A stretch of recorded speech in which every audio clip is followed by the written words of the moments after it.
We start in Hong Kong, where pro-democracy activists have clashed with police in some of the worst violence since the protests began 5 months ago. This was the scene outside the Chinese university. Students setting up barricades in surrounding streets, at least one car set on fire. Students had thrown rocks at riot police who responded with volleys of tear gas. We've also heard that a highway nearby has been blocked because of the demonstrations.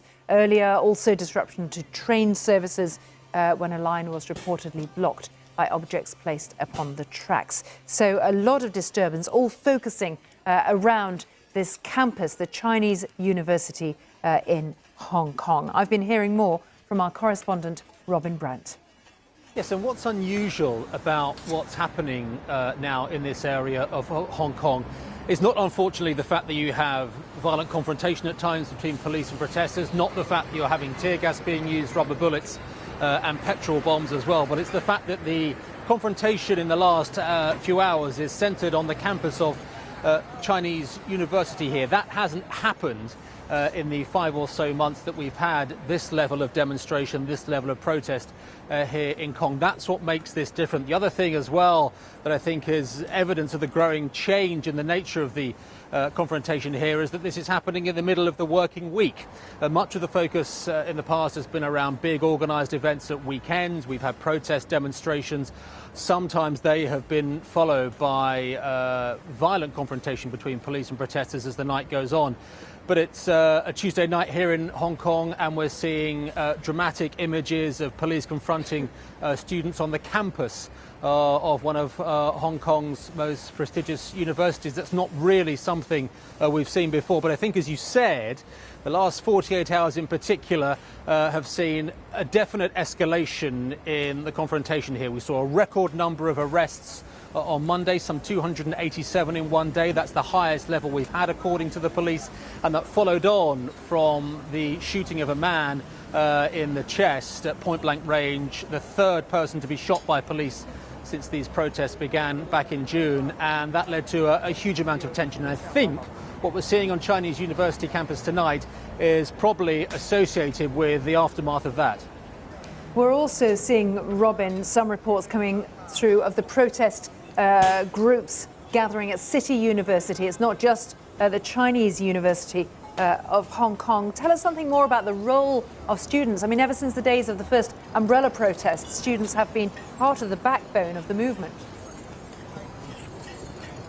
Well, they have. I mean, look, the arrests, which now run into the several thousands, range, according to the police, from people aged as young as 12 to those aged in their early 80s. That gives you a scope of the different types of people that have been included in these protests. But, you know, the backbone is the young, is high school students, is part of the student population here. That was the same back in 2014 with the umbrella movement then.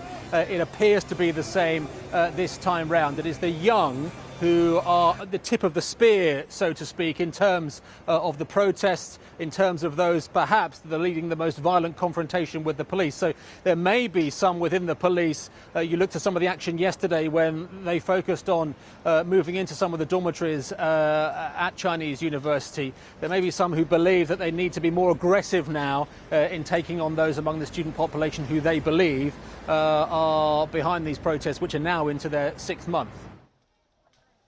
Well, Robin Brandt there talking about the police perhaps believing they need to be more aggressive. We've just seen, you're watching the live pictures, we've just seen another phalanx of riot police with their shields up advancing on students. But you can also, I mean, you can tell how much chaos there is with these fires blazing in different parts of the campus and police and students still facing off. And at this moment, in just the last hour, I've been talking to the pro-democracy campaigner Joshua Wong about what is happening at the Chinese university.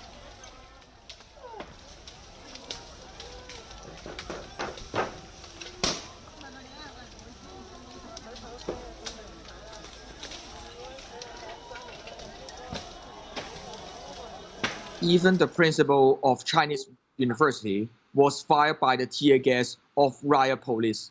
And the government needs to stop firing at students now. They just turned the campus into a war zone. You have said, Joshua, if we lose this fight, we lose our last breath of freedom. Are you seeing this particular moment as especially important? Students gather inside the campus is totally legal without any kind of challenge from the government. I see no reason for the riot police storming into the campus, fire tear gas and multiple rubber bullets, especially now more and more students injured in the clash. And also even lots of teacher, professor, scholar, or the vice chancellor are targeted by the riot police. And now I believe it's a time for the world to watch on it and respond to the war declared by Hong Kong's riot police in this university. This is happening a day after Carrie Lam said that protesters are the enemy of the people. Hong Kong government is murdering students. That's the fact that crystal clear experience and observed by or witnessed by Hong Kong people.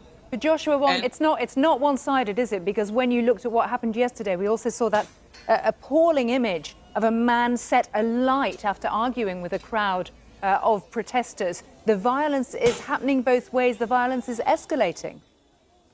Clash and violence escalating. That's the fact. But if you still think protesters are more violent, look at how police is turning university into a war zone.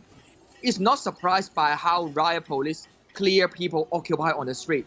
But what's wrong for students gather inside the campus and just having the peaceful assembly, but being fired by uncountable number of bullets? And that's what we experience. And I hope more social leaders around the world, no matter they live or serve Hong Kong or not, if they care about Hong Kong, they should ask the government to stop the murder now. Otherwise, the bloodshed will be far more escalated than our imagination. Blood is being shed, the tear gas is being fired, rubber bullets are being fired. We've had live rounds fired. We've talked about that this week. If the students don't stand down, if they stay, we're looking at the live pictures now on the campus of the Chinese university. Those students are putting their lives in danger. Now it's the riot police put student life in danger. Students just hope to have their peaceful assembly inside the campus. And I think there's no reason on none of the ground to blame on those victims. And now we just hope people to realize that Hong University is not a public area that could freely allow police storm into it.